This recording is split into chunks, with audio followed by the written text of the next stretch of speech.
السلام علیکم ورحمۃ اللہ وبرکاتہ۔ آج میں آپ کے سامنے سورہ حدید کی آیت نمبر 20 اور 21 یعنی 20 اور 21 کا ترجمہ لے کر حاضر ہوں۔ سماعت فرمائیے۔ اعوذ باللہ من الشیطان الرجیم، بسم اللہ الرحمن الرحیم۔ خوب جان لو کہ یہ دنیا کی زندگی اس کے سوا کچھ نہیں کہ ایک کھیل اور دل لگی اور ظاہری ٹیپ ٹاپ اور تمہارے آپس میں ایک دوسرے پر فخر جتانا اور مال اور اولاد میں ایک دوسرے سے بڑھ جانے کی کوشش کرنا ہے۔ اس کی مثال ایسی ہے جیسے ایک بارش ہو گئی تو اس سے پیدا ہونے والی نباتات کو دیکھ کر کاشتکار خوش ہو گئے، پھر وہی کھیتی پک جاتی ہے اور تم دیکھتے ہو کہ وہ زرد ہو گئی، پھر وہ بھس بن کر رہ جاتی ہے۔ اس کے برعکس آخرت وہ جگہ ہے جہاں سخت عذاب ہے اور اللہ کی مغفرت اور اس کی خوشنودی ہے۔ دنیا کی زندگی ایک دھوکے کی ٹٹی کے سوا کچھ نہیں۔ دوڑو اور ایک دوسرے سے آگے بڑھنے کی کوشش کرو اپنے رب کی مغفرت اور اس جنت کی طرف جس کی وسعت آسمان و زمین جیسی ہے، جو مہیا کی گئی ہے ان لوگوں کے لیے جو اللہ اور اس کے رسولوں پر ایمان لائے ہوں۔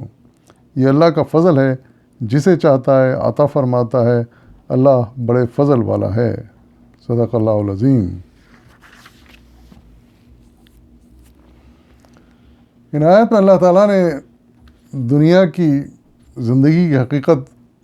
بیان فرمائی ہے اور انسان کو سمجھانے کی کوشش کی ہے کہ اس دنیا کی زندگی کی کوئی حقیقت نہیں ہے، کوئی اہمیت نہیں ہے،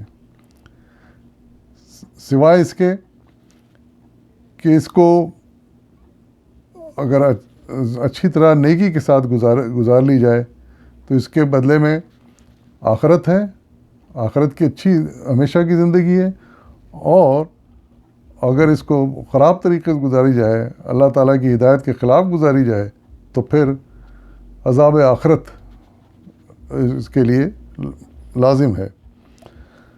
ایسے لوگوں کے لیے۔ یہ جو ہم دیکھتے ہیں دنیا کی گہما گہمی، چہل پہل، عیش و عشرت، ٹھاٹ باٹ، ان کے بارے میں اللہ تعالیٰ ارشاد فرمانے کہ یہ سب عارضی چیزیں ہیں، ایک مختصر مدت کے لیے ہیں۔ یہ بالکل ایسے ہی ہے، اس کی مثال اللہ تعالیٰ نے بھی اپنے الفاظ میں دی ہیں، لیکن ہم اس کو جس الفاظ میں سمجھ سکتے ہیں وہ یہ ہے کہ جیسے ایک ڈرامہ ہے، ڈرامہ میں تھوڑی دیر کے لیے کردار آتے ہیں اور کھیل کود کر تھوڑی دیر کے بعد فارغ ہو کے وہ چلے جاتے ہیں اور اسٹیج خالی رہتا ہے۔ غالباً اس کے بارے میں شیکسپیئر نے بھی کہا ہے کہ دنیا ایک اسٹیج ہے جس پر ہر انسان ایک اپنا کریکٹر ادا کرنے آتا ہے، ادا کر کے وہ چلا جاتا ہے،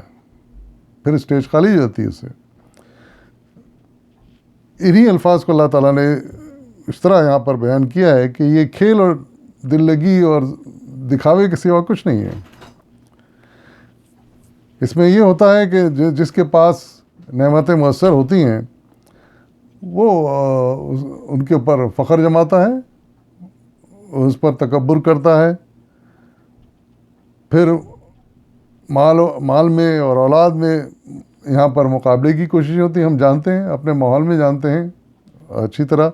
کہ اس کے مقابلے کی کوشش ہوتی ہے، ایک دوسرے سے آگے بڑھنے کی، مال میں، جائیداد میں، اولادوں میں۔ لیکن یہ سب چیزیں اللہ تعالیٰ ارشاد فرمایا عارضی ہیں اور بہت جلد ختم ہو جانے والی ہیں، کچھ بھی اس میں سے باقی نہیں رہے گا۔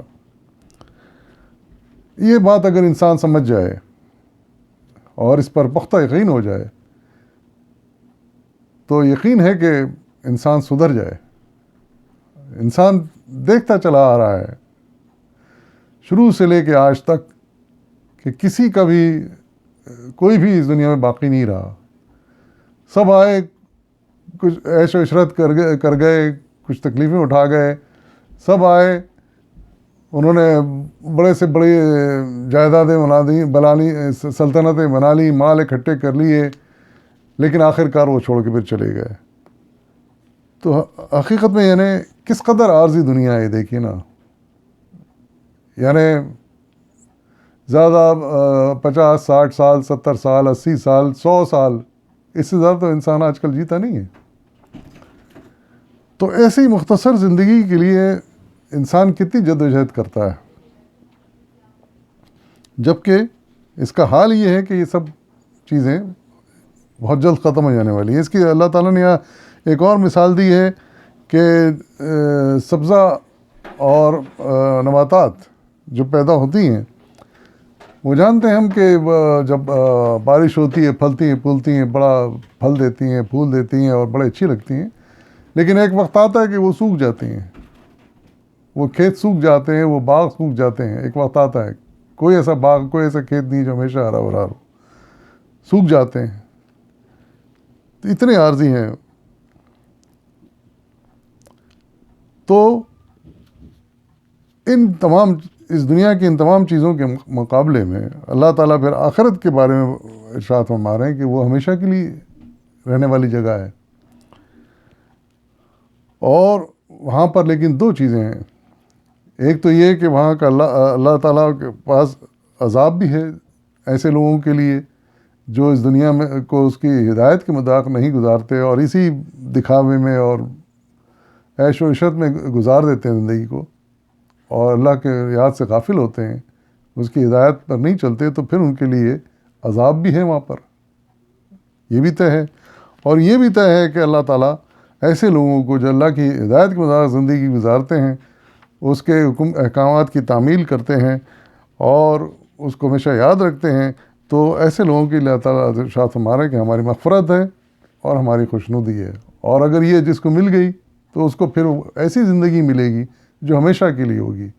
اس دنیا کی طرح کی عارضی زندگی نہیں ہوگی، بلکہ وہ ہمیشہ کی زندگی ہوگی اور نہایت شاندار ہوگی۔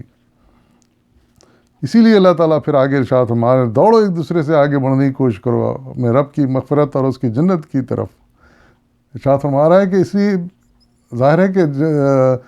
اچھی چیز کے لیے آدمی دوڑ بھاگ کرتا ہے، تو وہی ارشاد فرما رہے ہیں کہ جب ہم نے تمہارے لیے اتنے ایسی جنتیں مہیا کر رکھی ہیں، ہمیشہ کی زندگی مہیا کر رکھی ہے، بے شمار نعمتیں مہیا کر رکھی ہیں، تو اس کی طرف کیوں نہیں دوڑ لگاتے تم، بجائے اس کے کہ اس دنیا کی چیزوں کے بارے میں ایک دوسرے سے مقابلہ کرو، آگے بڑھنے کی کوشش کرو، تو اس چیز میں مقابلہ کرو کہ کون آخرت کو زیادہ کماتا ہے، کون اس زندگی کو اللہ کی مرضی کی زیادہ سے زیادہ اس کی مرضی کے مطابق گزارتا ہے۔ تو اس طرف دوڑ لگاؤ، اس میں ایک دوسرے سے آگے بڑھنے کی کوشش کرو۔ اور پھر اس میں آگے تعریف کی جنت کی، وہ جنت جو ملے گی پھر اس دوڑ بھاگ کے نتیجے میں جو زیادہ آگے نکل جائے گا، اگر اس کے لیے جو بھی بھاگیں گے دوڑیں گے، چاہے وہ پیچھے بھی رہ جائیں، ان کو بھی جنت ملے گی، اور جو آگے نکل گئے جن کو سابقین اور کہا گیا ہے، تو ایسے لوگوں کا تو کیا ہی کہنا، ان کو خدا جانے کیا کیا نعمتیں ملیں گی جن کا ہم تصور نہیں کر سکتے۔ تو یہ ارشاد فرمایا جا رہا ہے کہ یہ فضل اور عنایات اور یہ جنت اور اس کی نعمتیں اللہ تعالیٰ جسے چاہتا ہے عطا فرما دیتا ہے، کیونکہ وہ بڑا فضل والا ہے، لیکن حقیقتاً یہ نعمتیں اسی کو ملتی ہیں جو اس کے لیے دوڑ بھاگ کرتا ہے۔ یہ نعمتیں اس کے لیے نہیں ہیں، آخرت کی نعمتیں، جنت کی نعمتیں، جو کہ دنیا کی بھاگ دوڑ میں لگا رہ جاتا ہے اور ساری زندگی اسی میں گزر جاتی ہے۔ تو بڑا اچھا کمپیریزن اللہ تعالیٰ نے یہاں پر دنیا کی زندگی اور آخرت کی زندگی کا دیا ہے، اور اس دنیا کو اللہ تعالیٰ نے اس طرح حقیر قرار دیا ہے کہ ایک دھوکے کی ٹٹی کے سوا کچھ نہیں ہے، یعنی دھوکہ ہے، انسان اس کے پیچھے بھاگتا ہے، حقیقت میں کچھ نہیں ہے، صرف ایک عارضی کچھ عرصے کی زندگی ہے، تو اسے دھوکہ ہی کہیں گے، اور کیا، حقیقت میں تو کچھ بھی نہیں ہے۔ یعنی حقیقی زندگی، حقیقی نعمتیں، حقیقی دنیا تو وہی ہے جو ہمیں مرنے کے بعد جنت کی صورت ملے گی۔ اس لیے ہمیں چاہیے کہ ایک دوسرے سے مقابلہ کرنا ہے، آگے بڑھنا ہے تو نیکیوں میں کریں، تاکہ پھر ہم اس جنت اور اس کی نعمتوں کے مستحق ہو سکیں۔ وآخر دعوانا الحمد للہ رب العالمین۔